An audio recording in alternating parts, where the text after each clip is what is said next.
President, are we in a quorum call? No, we are not. Thank you, Mr. President. Under President Biden's leadership, the United States has shattered virtually every record in the book when it comes to uncontrolled illegal migration flows across the border. We've seen new records in border crossings in a single month, a single year, and in a single day, all on President Biden's watch. The busiest day on record came 2 months ago, just before Title 42, the public health title that was imposed as a result of the pandemic. The busiest day came just 2 months ago, just before that title was lifted or expired, when Border Patrol apprehended 10,300 migrants a day.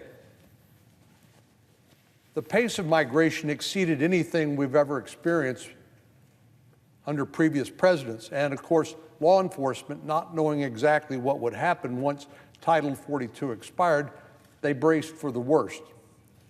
Federal officials and immigration experts predicted an increase in border crossings when it was lifted. At one point, even the President's Department of Homeland Security said we could expect up to 18,000 migrants a day. Just to remind you, at its height, it was 10,300, but even President Biden's Department of Homeland Security said that could go to 18,000 now that Title 42 went away. It's not as if the President and Homeland Security don't have the tools necessary to control illegal immigration, but they simply lack the will to do so. Unfortunately, that surge that could have happened didn't happen, and we're left with a lot of opinions and guesses as to why that's true. One possibility is the drop could be seasonal. It's really hot in Texas and along that border. There were triple-digit numbers, and traveling across the open range of South Texas can be downright dangerous. If you've gone to the border crossing or the border control at Falfurrias in Brooks County, which is just about 70 miles from the border, where the coyotes, the smugglers, will tell the migrants to get out of the vehicle, give them a jug of water and maybe a power bar, and they'll say, well, you can walk around the border checkpoint and we'll catch you on the north side. Unfortunately, as the cemetery in Brooks County will attest, many of those migrants don't make it because they simply die from exposure to the elements, particularly after experiencing a long trek from their homes. So we don't know whether, due to the hot weather, whether in the fall and in the spring, these numbers will jack back up again. So the lull could be temporary. Migrants may be waiting to see how some of the cases are handled under President Biden's new border policies now that Title 42 is gone. Plus, we have to recall that we're dealing with a very shrewd and smart operators in the criminal cartels. They understand that a massive flood of migrants may well finally trigger some reaction from the administration and authorities, and they may be just metering the flow of migrants across the border so as to not attract undue attention. Well, it could be that this lull in numbers is just gimmicky accounting. The administration has set up what it calls new legal pathways in order to reduce the number of illegal migrants it encounters. In other words, it's quit counting some of the migrants that come across the border. For example, the Biden administration, as part of this program, said, we're going to allow up to 30,000 migrants from Central America to come into the United States, give them a work permit, and we'll make this for the next 2 years. The problem is there's never anything temporary about temporary status, and in fact, this is part of the gimmicky accounting. You simply subtract 360,000 migrants admitted under this new program over the course of the year, and it makes your numbers look a whole lot better than they really are. It remains to be seen whether this program is legal at all. I can't imagine Congress, which has been given the main authority to deal with immigration law matters, whether this could be considered within the president's authority or power. But that remains to be decided, perhaps in a court of law. But I suspect that this drop in encounters is as a result of a combination of factors. And my own personal opinion, living in Texas, having spent a lot of time on the border and talking to a lot of the experts that serve there, like the Border Patrol, my own view is this is not likely to last long, this lull. But it's long enough for some of the mainstream media to accept what the administration is selling, which is that their new border policy is solving the problem. I'll go back and say what I said earlier, which is even at 3,360 a day, that's more than 3 times what Jay Johnson, the former Secretary of Homeland Security under Barack Obama, said was a real problem. Back in that day, he said if there were 1,000 people encountered at the border, that would be a serious problem. But the Biden administration apparently has no problem with more than 3 times the number of migrants currently being encountered at the border, even if it is temporary. Well, you can see the administration trying to spike the football. Last May, the Department of Homeland Security said the drop in numbers is proof that the administration's plan is working as intended. They boasted that the number of unlawful entries between the ports of entry had declined more than 70% since Title 42 ended. Well, that may be true, but it's tough to brag when the starting point is an all-time record that happened on this administration's watch. In other words, the argument of the administration seems to be, well, it's been as high as 10,000 a day, so now that it's down to only 3,400 a day, it's not as bad as it could be, and let's pat ourselves on the back and say, job well done. Well, 4 years ago, in July of 2019, Customs and Border Protection apprehended an average of 2,600 migrants a day. The July prior, we saw fewer than 1,300 a day. And July before that, only about 800 migrants were apprehended per day. So in other words, the argument the administration is making and the celebratory popping of the champagne cork that all of a sudden their new policies have solved the problem is, I think, an illusion. We've gone from 800 migrants a day in 2017 to 3,300 a day in 2023. The Biden administration wants to argue that this is a good thing. They're supposed to applaud, stand up and applaud the Biden administration's failed efforts to deal with uncontrolled immigration and flow of drugs across the border. As I said, former Secretary of Homeland Security Jay Johnson once said that even 1,000 a day overwhelms the system, and we're currently operating at more than 3,000 a day. So even Attorney General Merrick Garland acknowledged that flooding the border with migrants, as we have seen, obviously that's a big moneymaker for the cartels who smuggle these people from their country of origin across the border into the United States, that overwhelming the Border Patrol and requiring then some of the Border Patrol, in my experience, as many as 40% of the online Border Patrol officers then have to go off the front line to take care of the migrants, to transport them, to feed them, to house them, to clothe them, to take care of the unaccompanied children who are coming across the border, which means they're not on the front lines when the drug smugglers bring the drugs through.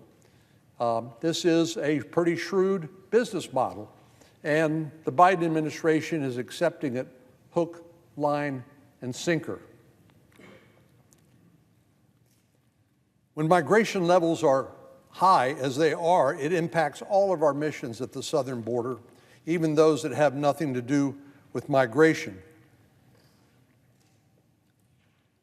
Since President Biden took office, Customs and Border Protection has seized more than 1.6 million pounds of illicit drugs, including more than 41,000 pounds of fentanyl. Now, we talked about this in Judiciary Committee today, and the scourge of fentanyl and the fact that last year alone it took 71,000 American lives. Unfortunately, many of those lives were the age of some of our pages and high school students who thought they were taking something relatively innocuous, only to find out it was a counterfeit drug laced with fentanyl, which took their lives tragically and prematurely. Some would point to the seizures of drugs and say, we're successful, we're being successful, we're stopping the drugs from coming across, which I submit is looking at this the wrong way. We ought to look at the volumes of drugs seized and recognize that there's a whole lot more that's gotten through. Just during the Biden administration, there have been what the Border Patrol calls 1.5 million gotaways. These are people who are not turning themselves in, claiming asylum.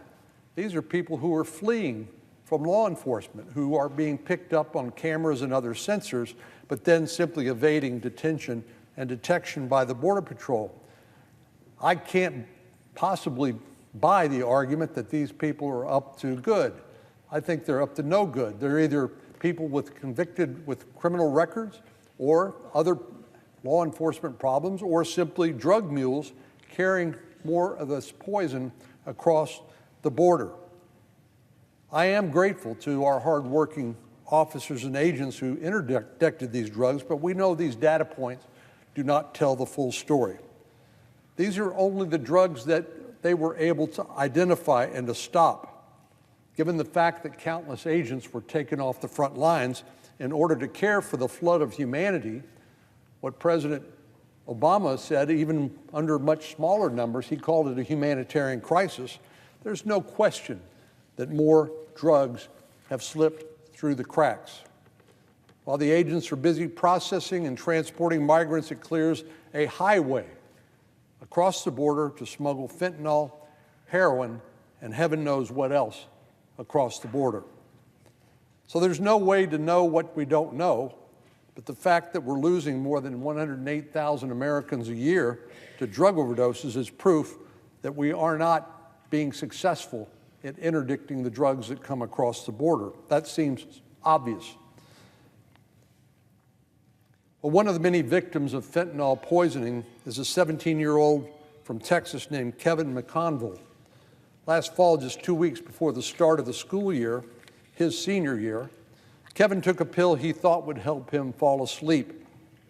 Little did he know that it was laced with a deadly dose of fentanyl, and he didn't wake up the next morning. His mom, Shannon, found him the next morning too late.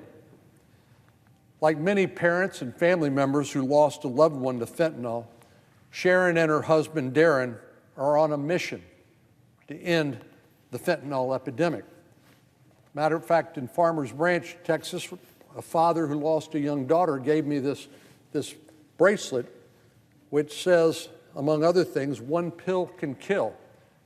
That's part of the public education efforts that many of our school districts and others, public health officials, are undertaking to make sure our children understand there is no such thing as an innocuous or safe illicit drug. When I spoke with Shannon and Darren in February, Shannon was adamant about the need to do more to stop fentanyl from entering our country in the first place. And the most critical place to do that is where it crosses our southern border from Mexico, where it comes from. The vast majority of fentanyl comes to the United States from Mexico, made from chemical precursors imported from China.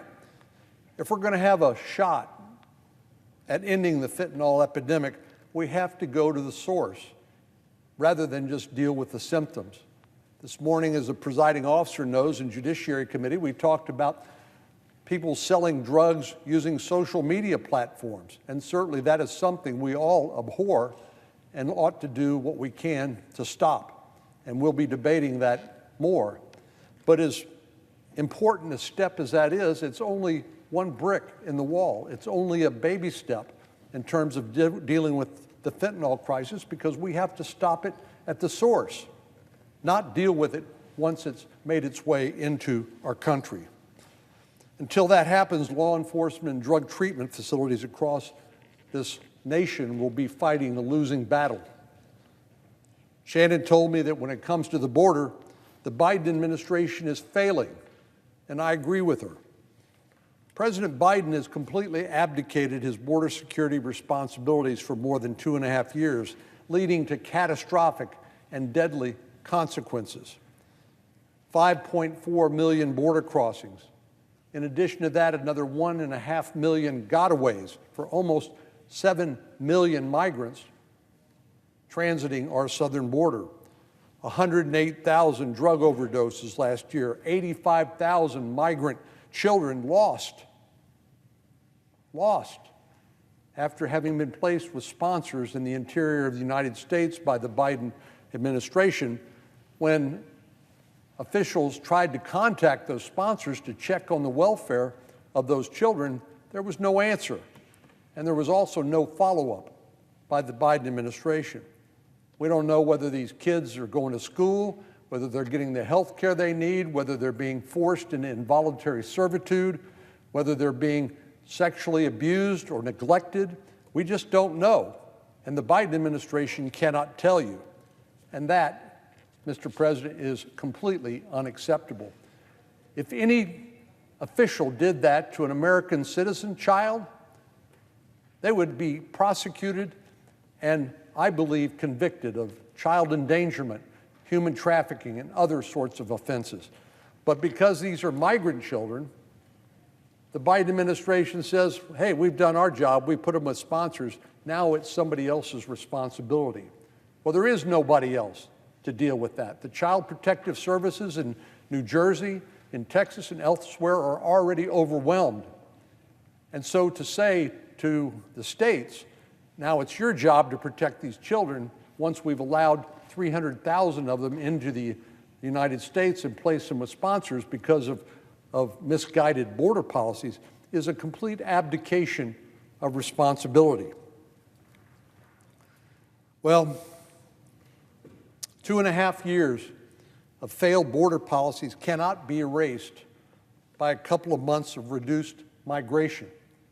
It is premature, to say the least, to declare victory, to spike the ball, to pop a cork.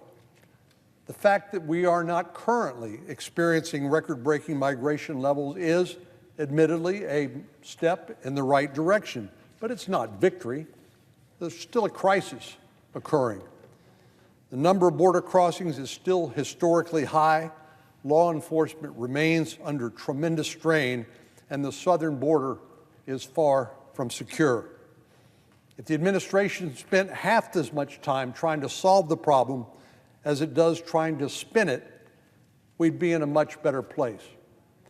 And Mr. President, I have to say that there are those of us here, presiding officer included, who would like to be part of the solution. We've asked the administration, we've asked the chairman of the Judiciary Committee, Senator Durbin, to bring legislation to the Judiciary Committee, which has jurisdiction over these matters, give senators on the Republican side and Democratic side a chance to debate it and amend it and pass a bill out of the Judiciary Committee that would address this crisis. We've asked the Majority Leader, Senator Schumer, to encourage the chairman of the Judiciary Committee to bring a bill out of the committee and bring it to the floor. Let us do our job. There's nobody else to fix this problem other than us, those of us who've asked the enormous privilege of serving our constituents here in the nation's greatest deliberative body, the United States Senate, or in the House of Representatives. But all we get are crickets. I keep asking myself, Mr. President, what will it take? What will it take to get the President's attention? What will it take to get the attention of our Democratic colleagues who are in leadership positions and who are able to make this, put this on the agenda and do something about it? Obviously, 6.9 million migrants coming across the border in the last 2.5 years isn't enough to get their attention. Obviously, 108,000 dead Americans is not enough to get their attention. 300,000 unaccompanied children lost to the administration who can't tell you where they are or what's happening to them has so far not gotten their attention. But it should get our attention. We are in a position of responsibility, given the privilege of serving in this body and in the United States Congress, and we ought to do something about it. So if it doesn't start at the White House, if it doesn't start in the leadership here in the United States Senate, rank and file members of the Senate can do something about it, and we can force the leadership at the White House and in the Congress to accept their responsibilities and do something about the devastation and death that's occurring as a result of these uncontrolled borders. Mr. President, I yield the floor, and I note the absence of a quorum. The clerk